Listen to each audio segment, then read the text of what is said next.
नमस्ते times drive family, मैं हूं क्रांति संभव। स्वागत है आप सभी का टाइम्स ड्राइव शो के बिल्कुल नए एपिसोड में, जिसमें आज हम एक नई गाड़ी लेके आए हैं और मुकाबला जो है नया हो गया है। इस वजह से दोनों को कंपेयर कर रहे हैं। जो नई ग्रैंड विटारा आने वाली है मारुति सुजुकी की तरफ से, वो उस सेगमेंट में आ रही है जहां पर क्रेटा सेल्टॉस जैसे बाहुबली पहले से मौजूद हैं। तो सेल्टॉस वर्सेस आज ग्रैंड विटारा की स्टोरी होगी, लेकिन इसके अलावा भी बहुत सी खास कहानियां हैं। क्या है, सबसे पहले वही बता दें। टाइम्स ड्राइव शो में आज कंपेयर करेंगे हम सेल्टॉस और ग्रैंड विटारा के टॉप एंड वर्जन्स को। मोटो मोरिनी की एक्सकेप 650 कितनी एडवेंचरस बाइक है, ये जानेंगे आज। और टाटा लेकर आ रही है सबसे सस्ती ईवी टियागो का हो गया है इलेक्ट्रिक अवतार तैयार।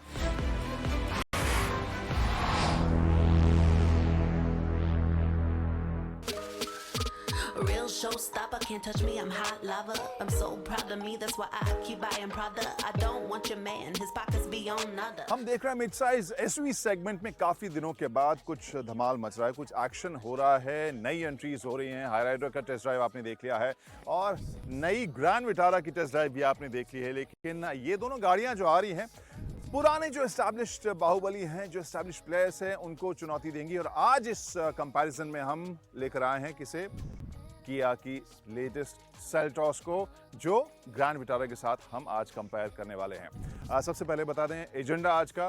ये जो ग्रैंड विटारा है वो स्ट्रॉन्ग हाइब्रिड वर्जन है। ये जीटी लाइन आपको किया सेल्टॉस देखने को मिल रही है।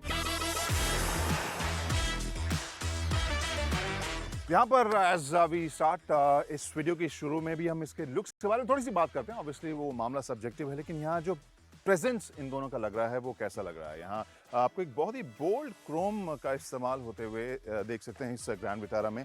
अगर हम बात करें इस सेल्टॉस की, जो इतने साल से इस मार्केट में मौजूद है, बावजूद इसके अभी भी ये शार्प और स्मार्ट लग रही है। एक और चीज़ जो मैं जब ग्रैंड विटारा चला रहा था, उस वक्त मुझे लगा कि शायद ये अपने सेगमेंट में स्पेशली क्रेटा और सेल्टॉस से काफ़ी छोटी दिखेगी। वैसा नहीं है मामला। यहाँ पर अगर मैं शोल्डर की बात करूँ, लेंथ या हाइट की बात करूँ, वो ऑलमोस्ट आपको सेम प्रेजेंस रोड के ऊपर देता हुआ नज़र आएगा।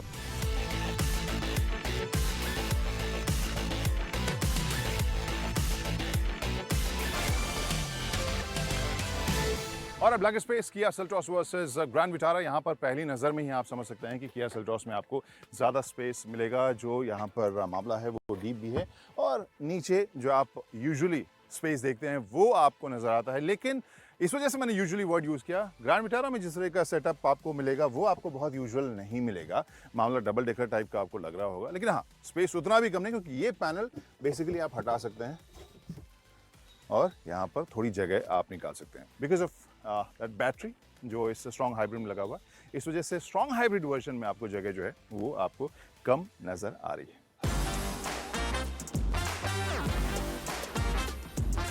तो Kranti Sambhav reporting from the second row of Maruti Suzuki Grand Vitara. यहाँ पर स्पेस की अगर बात करें, नी रूम मुझे अच्छा मिल रहा है। मैंने अपने हिसाब से इस ड्राइविंग सीट को एडजस्ट किया है, तो एवरेज इंडियन हाइट के लिए नी रूम काफ़ी अच्छा मिलेगा।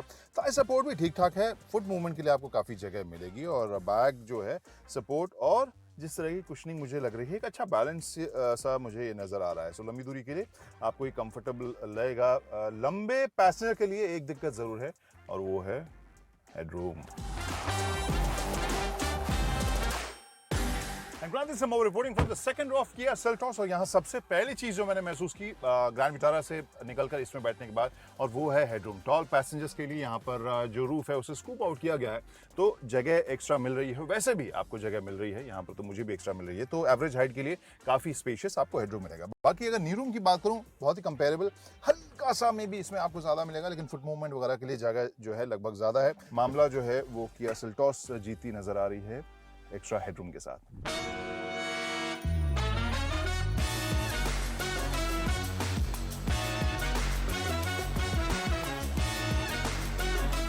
गाइस, अब ये ग्रैंड विटारा के ड्राइवर सीट से कहानी हम शुरू करते हैं, जहां मामला थोड़ा सा अब डिफरेंशिएटिंग ज़्यादा होता जा रहा है। जो इंजन स्टार्ट स्टॉप बटन है मैं ऑन कर देता हूं, सो दैट इस डिस्प्ले के बारे में बात कर सकूं। इसमें लेफ्ट साइड में आपको इन्फॉर्मेशन मिलता रहेगा कि आप स्ट्रॉन्ग हाइब्रिड चला रहे हैं तो कितना चार्ज हो रहा है, कितना इको मोड में जा रहा है और कितना ये पावर मोड में जा रही है गाड़ी। स्मार्ट है, मॉडर्न है, लेकिन प्रीमियम बहुत ज़्यादा फील नहीं होता है।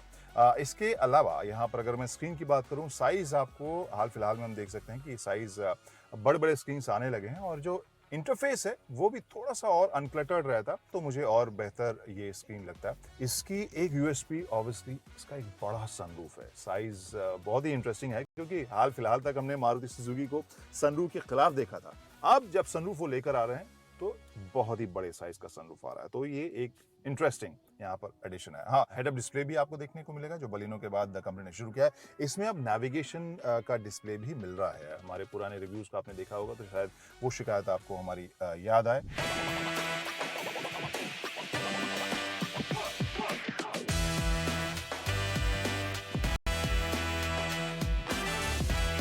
और अब इस सेल्टॉस के ड्राइवर सीट की कहानी आपको अलग लगेगी, जो मैं अभी कह रहा था विटारा से जुड़ी हुई बात। और यहाँ पर पैडल शिफ्टर्स भी आपको इस सेल्टॉस में देखने को मिल रहे हैं। जो स्क्रीन है वो बड़ी है और एनालॉग और डिजिटल का कॉम्बिनेशन है और जो स्क्रीन के बीच में जो आपको पैनल मिलेगा उसमें आपके पास साइड व्यू मॉनिटर के कैमरे का आउटपुट भी आपको देखने को मिलेगा। तो आप राइट जाएंगे तो पीछे से कोई कार तो नहीं आ रही है, लेफ्ट जाएंगे पीछे से कोई कार तो नहीं आ रही है, आपको बीच में इसमें देखने को मिलेगा। So it does the job, looks smart और मॉडर्न भी आपको यहाँ पर लग रहा है। स्क्रीन की बात करें, साइज आपको बड़ा लगेगा। लेआउट के हिसाब से मुझे ये अगर विटारा है उससे कंपैरिजन हम करेंगे तो उसके मुकाबले ज़्यादा ये सोफिस्टिकेटेड और ज़्यादा इजी इंटरफेस मुझे देखने को मिल रहा है। एक और एलिमेंट ऐसा है जो आजकल के कस्टमर्स की खास पसंद बना हुआ है, लेकिन सेल्टॉस में मामला थोड़ा सा 19 मुझे नज़र आता है। क्यों? क्योंकि सनरूफ का जो साइज़ है इनका वो आपको काफ़ी छोटा देखने को मिलेगा। गाइस, एक इंटरेस्टिंग एलिमेंट जो अब आपको सेल्टॉस में नया देखने को मिल रहा है वो है हेड अप डिस्प्ले यूनिट। वो आपको अब सेल्टॉस में नज़र आ रहा है जो नई वाली आई है।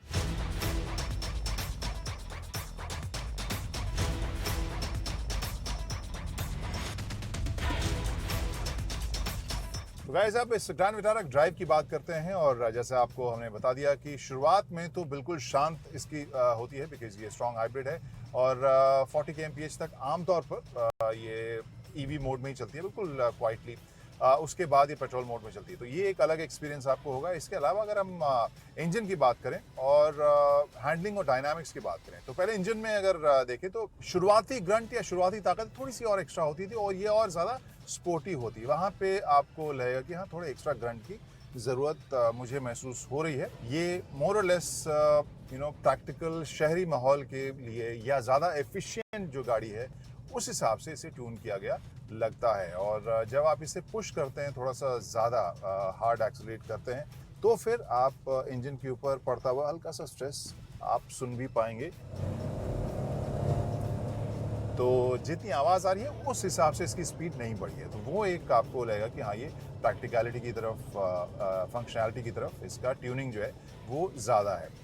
एक चीज़ जो मुझे पहले से कहीं बेहतर लग रही है और प्लस इस सेगमेंट के हिसाब से भी अगर कंपेयर करें तो वो भी अच्छी है, वो इसका सस्पेंशन और इसकी हैंडलिंग। सस्पेंशन अब पहले से ज़्यादा मुझे फर्म या बैलेंस लग रहा है और हैंडलिंग के हिसाब से भी ऑब्वियसली किसी स्पोर्ट्स कार की तरह मैं नहीं कहूँगा, लेकिन हाँ, ये पकड़ के साथ फर्मली कॉर्नर्स को भी हैंडल कर रही है। ब्रेकिंग भी आपको अच्छी लगेगी। हाँ, ईवी मोड में आपको एक्स्ट्रा ब्रेकिंग की फील देनी पड़ेगी, आपको एक्स्ट्रा एफर्ट डालना पड़ेगा और वो आप महसूस कर पाएंगे कि हाँ, ये ईवी मोड में है। अदरवाइज जो नॉर्मल मोड में ब्रेकिंग है वो आपको काफ़ी प्रिसाइज वो भी आपको लगेगा।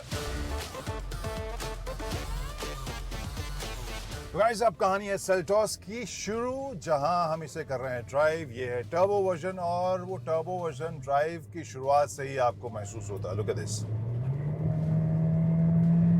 तो शुरू में ही जो इनिशियल आपको एक्सेलरेशन मिलता है वो आपको एक्साइटिंग लगता है, मज़ेदार लगता है और जो टर्बो वाली फील है वो इसके ड्राइव में आपको महसूस होती है। तो अगर आप इंथुजियास्ट हैं, ड्राइविंग के शौकीन हैं, आपको तेज़ रफ्तार गाड़ियाँ पसंद हैं, तो फिर ये एक खुश करने वाली गाड़ी उस मोमेंट में शुरुआत में ज़रूर महसूस होती है। और अब इसके इंजन के परफॉर्मेंस की बात करें तो ऑब्वियसली जो ताकत है वो तो मैं तुरंत महसूस कर पा रहा हूँ। जो इंसुलेशन है वो थोड़ा सा और बेहतर हो सकता था। आवाज़ इसमें भी है, हालांकि विटारा में भी आपको जब आप एक्सीलरेट करते हैं तो इंजन या कैबिन के अंदर वो आवाज़ आपको काफ़ी हद तक आप तक आती है। आप करते हैं बात इसके हैंडलिंग की और वहाँ पे मुझे थोड़ी सी 20 या थोड़ी सी बेहतर मुझे लगती है सेल्टॉस। इसका जो सस्पेंशन का सेटअप है थोड़ा सा और ज़्यादा स्पोर्टी वहाँ लगता है, और वो न सिर्फ मुझे स्ट्रेट रोड के ऊपर महसूस होता है, जब मैं इसे टर्न भी करता हूँ तो वो हैंडलिंग के हिसाब से थोड़ी सी बेहतर आपको महसूस होगी, ज़्यादा स्पोर्टी आपको महसूस होगी। इस वजह से मैंने कहा कि अगर ड्राइविंग के आप शौकीन हैं,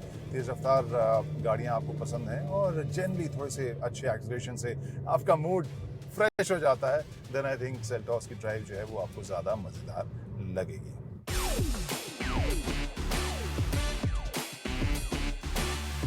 तो अब स्टोरी का वही हिस्सा जो हम बुनियादी सवाल उठाते हैं कि बिंदु कहाँ विश्राम करती है। दोनों गाड़ियों को हमने चला लिया है, इसके फीचर्स के बारे में बात कर ली है, इसके हैंडलिंग और इसके प्रैक्टिकलिटी के बारे में हमने बात कर ली है। सेल्टॉस एक इम्पोजिंग, एक स्टाइलिश, एक तेज तर्रार और सेकंड रो में ज़्यादा हेडरूम वाली और लगेज स्पेस ज़्यादा ये लेकर आ रही है। इसके अलावा चलाने में ये ज़्यादा चुस्त मुझे नज़र आ रही है।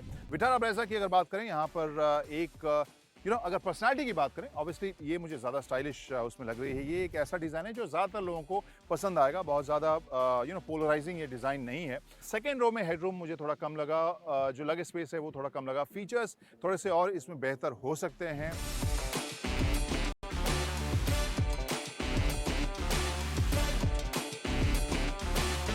सो in a nutshell, sporty, stylish Seltos, practical, efficient Grand Vitara. और आपको पता है कि मैं थोड़े पैसे बचाने में यकीन रखता हूं, तो आई गेस ग्रैंड विटारा की तरफ ज़्यादा इशारा करूंगा।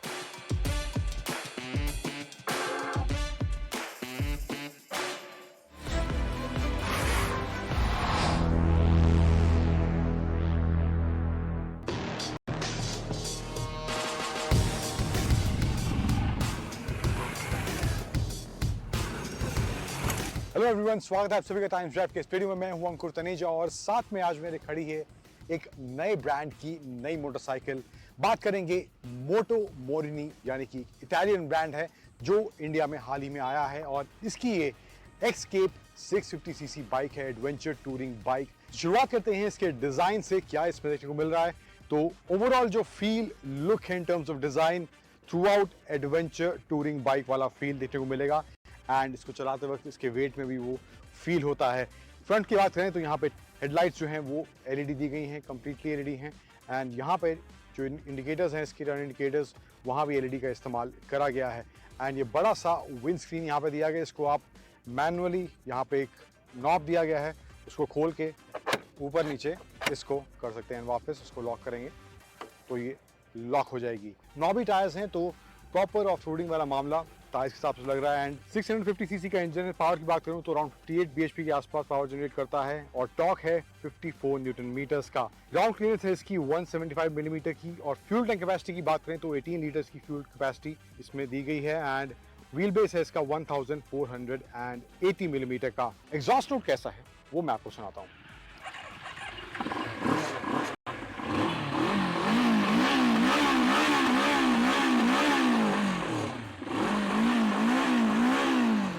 स्क्रीन की बात करते हैं, 7 इंच का TFT डिजिटल स्क्रीन यहाँ पे दिया गया है एंड यहाँ पे काफ़ी कुछ मामला in terms of feel digital देखने को मिल रहा है। अभी काफ़ी तेज़ धूप है बट विजिबिलिटी अभी भी काफ़ी अच्छी यहाँ पर इसमें देखने को मिल रही है। इसमें settings, trip meter, music, phone connectivity का ऑप्शन है, मोड दिए गए अलग अलग। प्राइस हालांकि अभी इसका अनाउंस नहीं करा गया है, अक्टूबर के फर्स्ट वीक में इसका प्राइस अनाउंस करा जाएगा।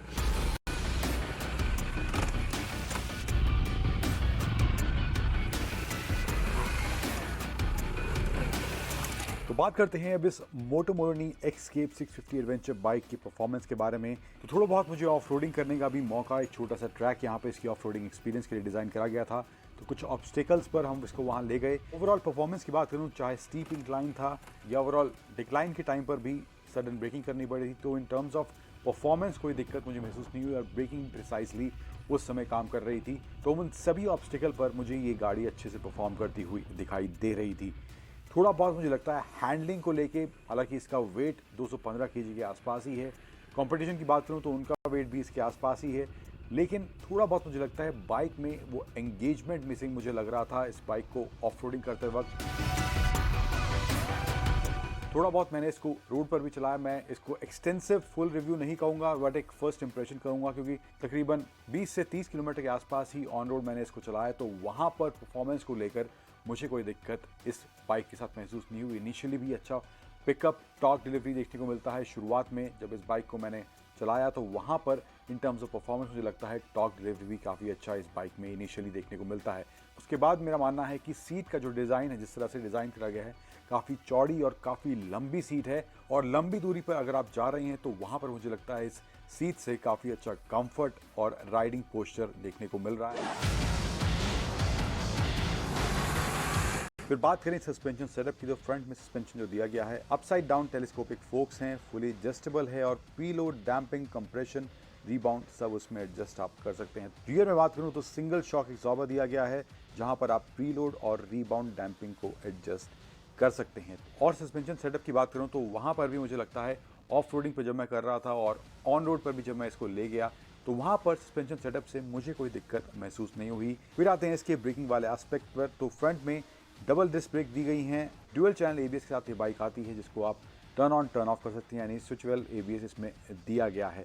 फिर एक छोटा सा इशू मुझे लगा वो इसकी विंड स्क्रीन को लेकर, जहां पर इसकी विंड स्क्रीन का साइज़ हालांकि अच्छा है एंड एडवेंचर टूरिंग बाइक के हिसाब से विंड स्क्रीन का साइज़ जितना अच्छा हो उतना राइडिंग में मज़ा आता है, उतना विंड ब्लास्ट जो है वो चेस्ट पर कम लगता है। बट पूरा डाउन करने के बाद भी थोड़ा बहुत वो मेरे विजिबिलिटी में उसका टॉप का लेयर अड़ रहा था, तो वहाँ पर मुझे लगता है थोड़ा सा issue in terms of clear visibility वहाँ पर मुझे देखने को मिल रहा था। तो एक इशू मुझे छोटा सा वहाँ लगा जो इसकी विंड स्क्रीन में देखने को मुझे मिला है।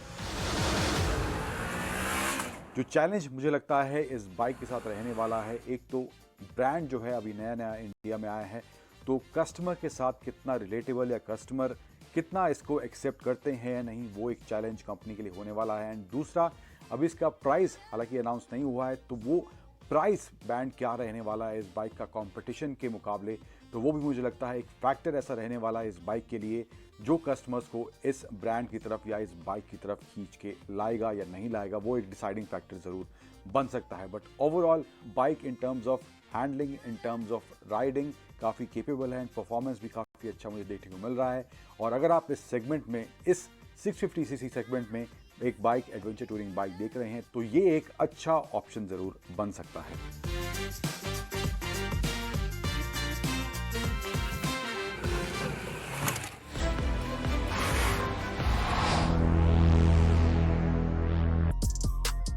ईवी मार्केट जो है उसकी सबसे बड़ी खबरों में से एक हम आपके लिए लेकर आए हैं। क्यों? क्योंकि टाटा मोटर्स ने अपनी जो सबसे अफोर्डेबल ईवी है टियागो ईवी उसको लॉन्च कर दिया है। जो इलेक्ट्रिक वर्जन टियागो आने वाली थी जिसकी खबरें हम लगातार दिखा रहे थे, उसकी कीमतों के बारे में हमें पता चल गया है। दो अलग अलग बैटरी ऑप्शन के साथ ये आ रही है, 19.2 और एक 24 किलोवाट आवर के साथ, और जो प्राइसेस हैं उसके उसी हिसाब से आप देख सकते हैं कि अलग अलग हैं। और ख़ास इस वजह से क्योंकि ये जो प्राइसेस हैं वो 10 लाख से नीचे के हैं। वो एक ऐसा अगर हम कहें इमोशनल प्राइस पॉइंट जहां कहा जा रहा था कि 10 लाख से नीचे जब ईवीज़ आएंगी शायद ज़्यादा से ज़्यादा ग्राहक इसकी तरफ आएंगे। यहाँ पर अगर हम इस टियागो ईवी की बात करें, यहाँ पर जैसा मैं बताया दो आपके पास मोटर ऑप्शन दिया गया है, एक 19.2 किलोवाट आवर का है और एक 24 किलोवाट आवर का है। अगर मिडिल रेंज वाले वेरिएंट की बात करें तो इसमें जो मोटर लगा हुआ है उससे ताकत लगभग 60-61 bhp की निकलती है और जो टॉर्क है वो 110 न्यूटन मीटर्स का है। वहीं जो 24 किलोवाट आवर वाला यानी लॉन्ग रेंज वाला जो वर्जन है उसमें टॉर्क तो 114 न्यूटन मीटर के आसपास है और जो ताकत है लगभग 72 या 74 73 bhp के आसपास की आपको निकलेगी। वहीं जो फ़र्क है आपको 0 to 60 में भी नज़र आएगा। 0 to 60 में अगर हम फ़र्क देखें तो वहाँ जो मिडिल रेंज वाला है जिसमें छोटी बैटरी लगी है वो इसी की रफ्तार पकड़ने के लिए 6.2 सेकेंड्स का वक्त लेती है, 5.7 सेकेंड्स लगाती है जो 24 किलोवाट आवर वाली है, तो वो ज़्यादा ताकतवर भी है, उसका रेंज भी ज़्यादा है। अगर इन दोनों ही ऑप्शन के रेंज की बात करें तो जो मिडिल रेंज बताया जा रहा है 250 किलोमीटर एक चार्ज में, टेस्टेड जो रेंज बताई जा रही है वो 19.2 किलोवाट आवर वाले ऑप्शन की, और 315 किलोमीटर बताई जा रही है जो कि 24 किलोवाट आवर वाला ऑप्शन है। अब यहाँ पे चार्जिंग के आपको बता दें कि अलग अलग ऑप्शन, एक तो ऑब्वियसली जो होम चार्जिंग होती है वो है ऑप्शन, एक जो 50 किलोवाट वाला आपको डीसी फास्ट चार्ज मिलता है। इसके अलावा एक होम इंस्टॉलेशन वाला जो 3.3 किलोवाट वाला है और इसके अलावा 7.2 किलोवाट वाला फास्ट चार्ज है। तो ये 4 तरीके से चार्ज हो सकती हैं ये गाड़ियाँ। लुक अगर आप देखें देखें तो यहाँ पर वही ट्राई एरो की जो फील आपको लगातार टाटा की बहुत सारी गाड़ियों में मिल रही है, वही आपको इसमें भी देखने को मिलेगी। जो फ्रंट ग्रिल है वो आपको यहाँ पियानो ब्लैक फिनिश के साथ ओपेक सा मिलेगा। ओवरऑल जो फील है, जो लुक है, वो काफ़ी आपको खूबसूरत देगा। सो टियागो वैसे भी अपने सेगमेंट में मुझे लगता है कि काफ़ी खूबसूरत, कॉम्पैक्ट और मॉडर्न दिखने वाली गाड़ियों में से एक है। और अभी भी इसका डिज़ाइन मुझे पुराना पड़ता नज़र नहीं आ रहा है, और वही चीज़ आपको इसमें भी फील होती नज़र आएगी। एक और एस्पेक्ट है जहां पर टाटा मोटर्स ने टियागो ईवी को खास बनाया है, और वो है कनेक्टिविटी फीचर्स। इसमें 45 कनेक्टेड फीचर्स दिए गए हैं, जिसमें रिमोट एसी ऑन ऑफ और टेम्परेचर सेटिंग की सुविधा है। इसके अलावा फीचर्स की बात करें तो जियो फेंसिंग है, कार लोकेशन ट्रैकिंग है, चार्ज स्टेटस आपको रियल टाइम मिलेगा, डायनामिक चार्ज लोकेटर भी आपको मिलेगा, और स्मार्ट वॉच के साथ कनेक्टिविटी की सुविधा भी। आपको बताएं कि टियागो ईवी में एप्पल कारप्ले और एंड्रॉयड ऑटो भी मिल रहा है। तो ओवरऑल ईवी है, प्राइस भी काफ़ी कॉम्पिटिटिव नज़र आ रही है, और जो कैपेसिटी है, जो रेंज है, वो भी अर्बन माहौल के लिए ठीक ठाक सा लग रहा है। कि आपको क्या लगता है, सक्सेसफुल होगी या नहीं होगी? कौन से ऐसे मुद्दे हैं जिस पर कस्टमर सबसे ज़्यादा ध्यान देंगे? तो आज का एपिसोड अब खत्म होने को आया है। कैसा लगा ज़रूर बताइएगा। हमारे सभी सोशल मीडिया हैंडल्स आपके स्क्रीन पर हैं, उन्हें फॉलो कीजिए। इन केस आपका कोई सवाल है या फिर आपकी कोई फरमाइश है तो हम तक ज़रूर पहुंचेगी। हम कोशिश करेंगे अपने अगले एपिसोड्स में वो स्टोरीज़ या आपके सवालों के जवाब लेकर आने की। फिलहाल पूरी टीम को दीजिए इजाज़त। ड्राइव सेफली, और हाँ, पीछे भी बैठे हैं, सीट बेल्ट ज़रूर लगाइएगा। Bye bye, drive safe.